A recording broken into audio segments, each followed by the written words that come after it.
Well, good morning and welcome to Morning Coffee.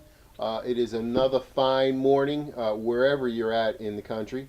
I'm Keith Reynolds and I'm filling in for Mark Cook this morning.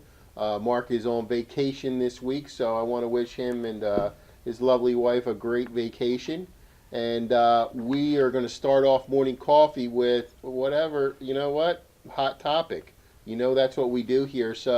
And today is, I gotta be honest with you, there's a lot of things I like in the world, but Chinese food is the top of the list.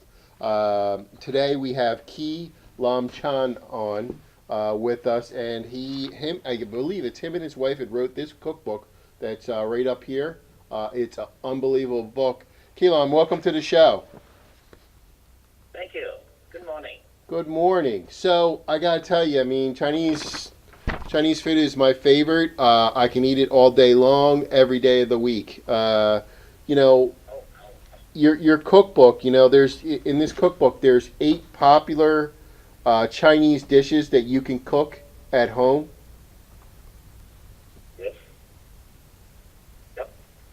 Chinese dishes. Actually, the book is written for the home cooks. So every recipe in the book can be done at home, and I hope more people will try it. I got to be honest with you. It says quick is faster than takeout. I think that's a good point, but is it as good as takeout? Well, I know takeout is pretty popular in the U.S., but try to do some of this at home because actual cooking at home is pretty easy and it is not time consuming at all. So you can do it anytime and you get much better quality food at home. The ingredients are pretty easy to get, and you don't have to have special appliances at home. So every American home can do Chinese cooking just based on the recipes in the book. Okay. Well, I tell you what, we had the book in the studio, and when I saw it, I started reading up on it. So I am definitely going to try it. I mean, I can dabble in the kitchen, but this would be a big test. So, one of my favorites also is pot stickers, dumplings, puffs, and you see those a lot during the holiday times put out as appetizers. Now, you're saying that you have recipes in there that you can make these from scratch?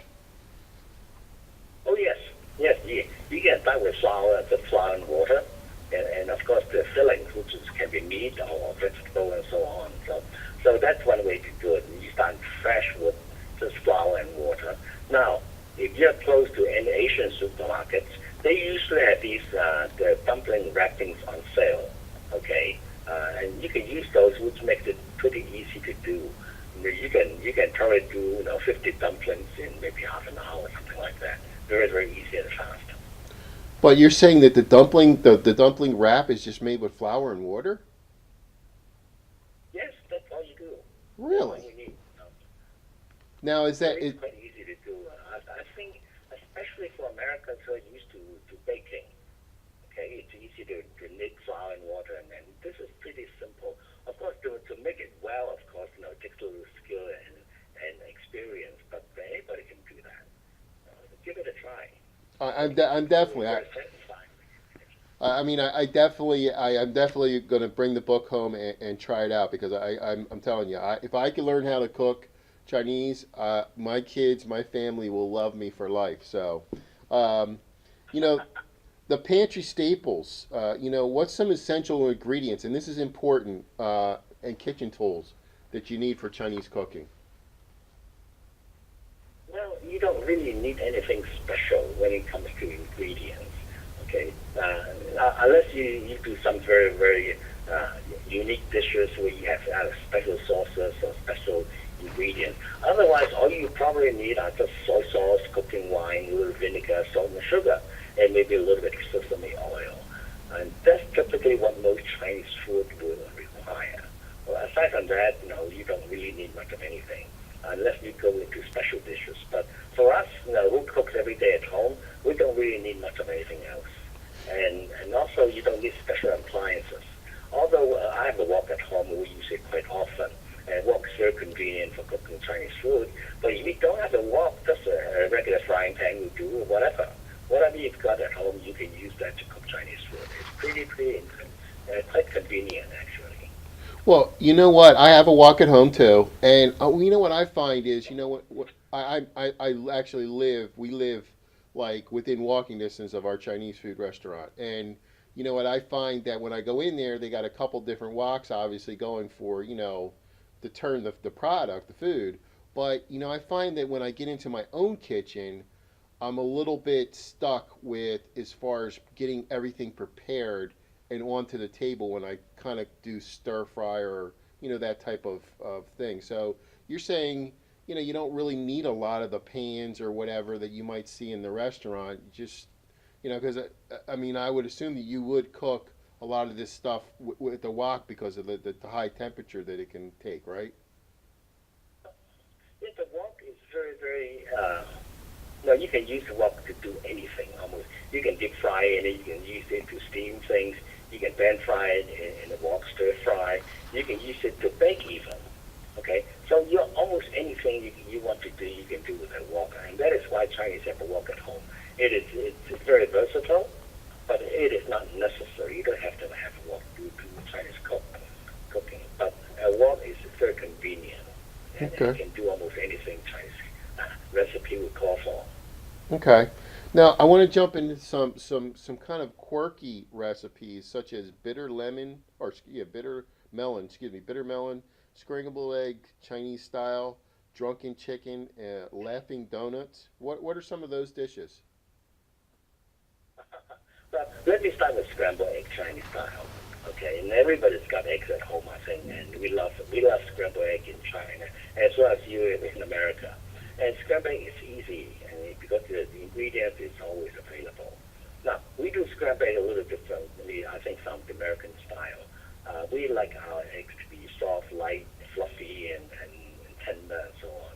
Probably you do too, but we do a little bit differently. We take an egg, we separate the eggs into egg yolk, egg white. We will beat the egg white until you get a lot of air into it. It becomes very fluffy. And then you stir the egg yolk into the egg white and to blend it. And then you take a frying pan or wok, put some oil in it, and heat it until it's very, very hot.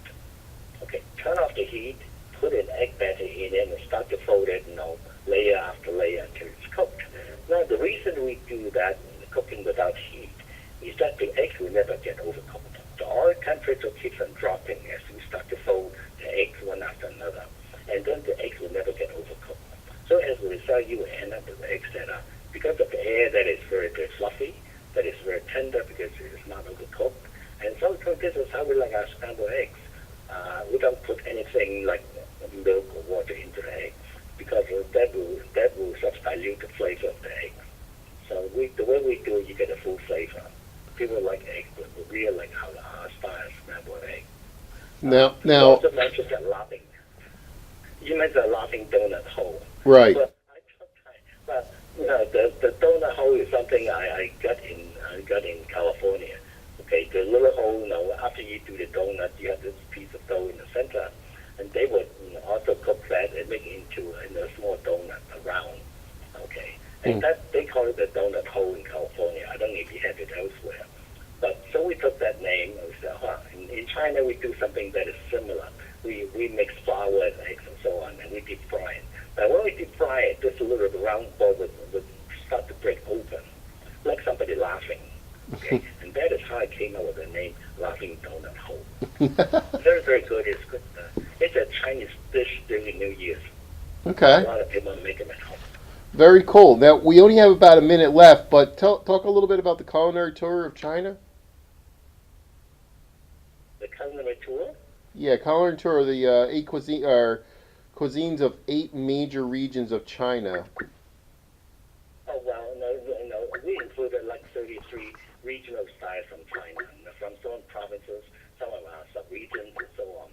But if I were to describe it generally, I would say if you break it down to east, west, south, and north, they have different flavors. Down south, our flavors, we tend to be more bland. We like the original taste of the ingredients. But if you go east, they're a bit more sour, a bit sweeter, and more refined. And if you go up northern China, because the weather is very, very cold, they tend to eat things that are a bit more salty and more oily because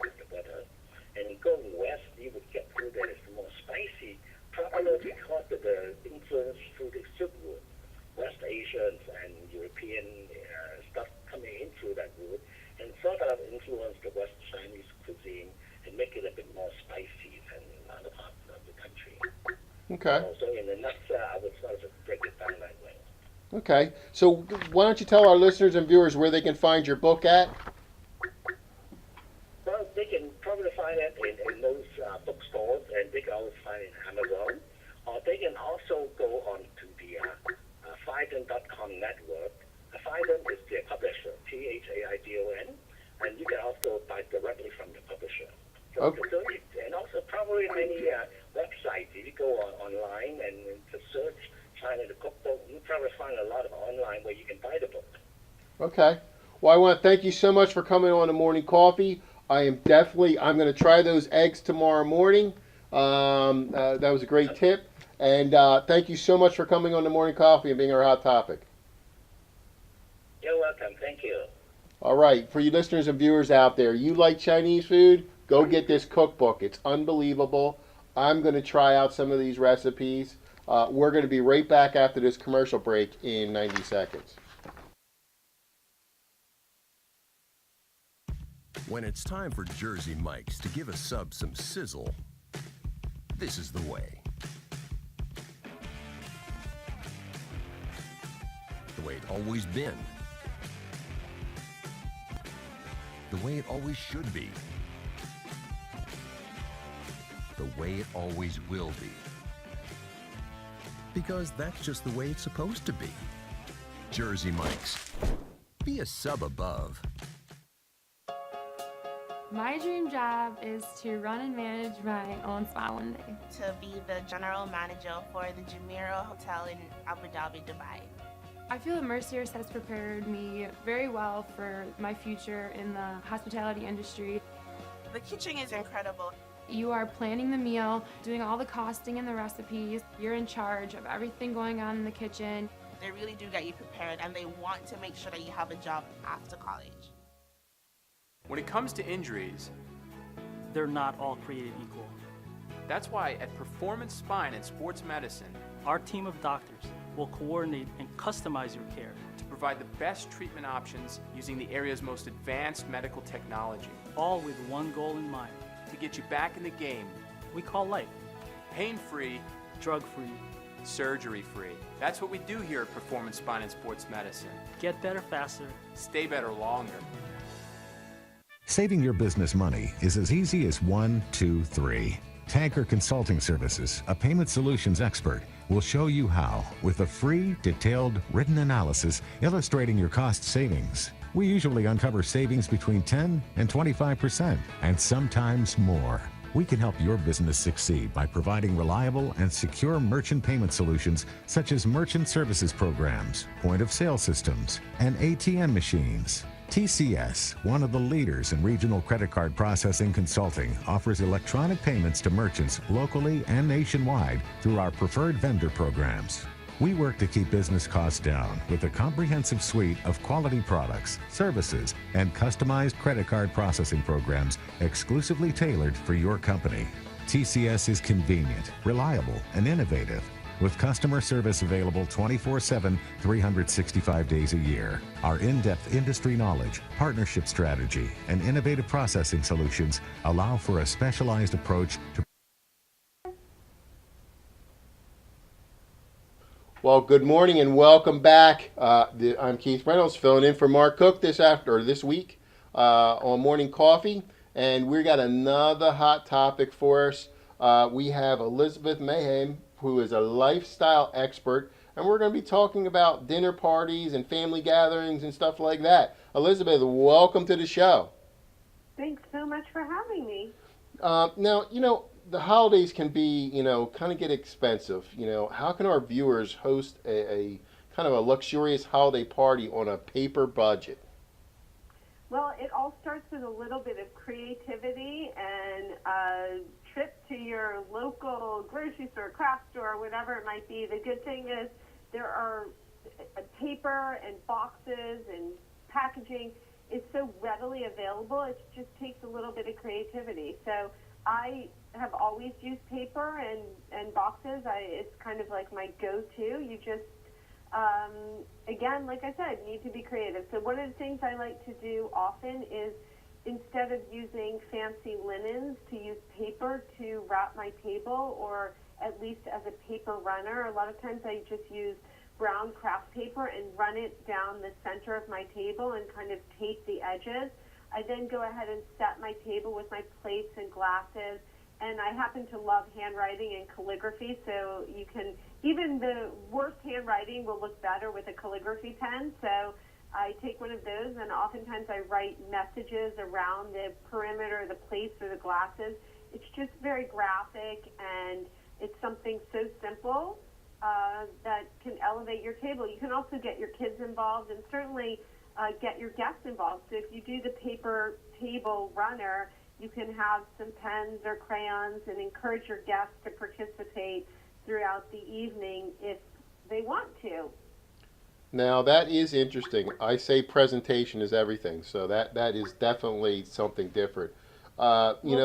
Speaking of presentation, the other thing I like to do is I take gift boxes and put them at each place setting. I usually buy a little gift. I mean, I maybe spend $7-10 on something. It could be anything from a little hand cream to my favorite lip balm to a bunch of golf balls for one of my friends who's a big golfer.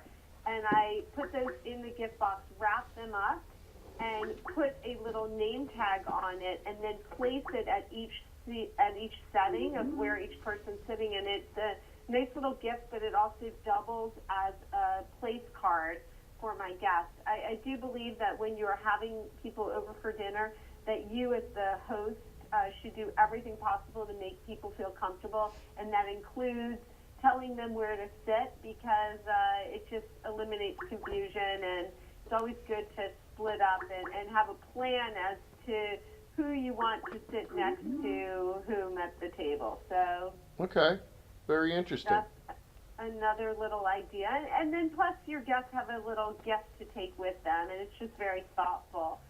I also like to get even more creative, and one of the things that I did this year for my table is I took, when you go to a store and they have boxes they're flat and they're cubes that you pop together, the lid's Yep. attached, the bottom's attached, Yep. kind of like what they have in stores even. Right. Well, I bought a bunch of those of varying sizes this year.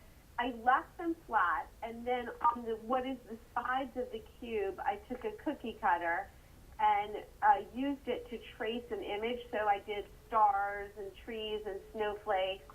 Then took an X-Acto knife and cut them out, and then put the box together and put a little battery-operated tea light in each one, and it becomes a little glowing paper lantern. And then I put those on my table at varying sizes, and then I used some other gift boxes to prop some of them up. And it just looks really pretty when all those little lights are flickering. And you've done it and made a really elegant table, but using paper boxes. Wow, that's really neat idea. I'll tell you what, I'm going to look like a superstar this holiday for Christmas dinner. So, You are, and it's going to cost you almost nothing. And the good news is, it's all recyclable. There you go. Think about it. You're not wasting anything. And it's good for the environment. It's everything about it is just really super easy, fun. And again, you can get kids involved in this too. So put those kids to work. Now, Elizabeth, we only have about a minute left, but where can our viewers and listeners find out, some more of these great ideas you provided us, and a website? Sure. Yeah, there's more ideas and instructions on just a couple of things like the paper lanterns I just spoke about at a website called howlifeunfolds.com/holiday. Okay. And where can they follow you? I'm a big Instagrammer, so Okay. Elizabeth Mayhew at Instagram or Facebook or my website, which is elizabethmayhew.com. Okay. Well, I want to thank you so much for coming on the Morning Coffee and being our one of our hot topics. Thanks, Keith. All Have right. a great holiday. You too. We're going to be right back with our next hot topic right after this.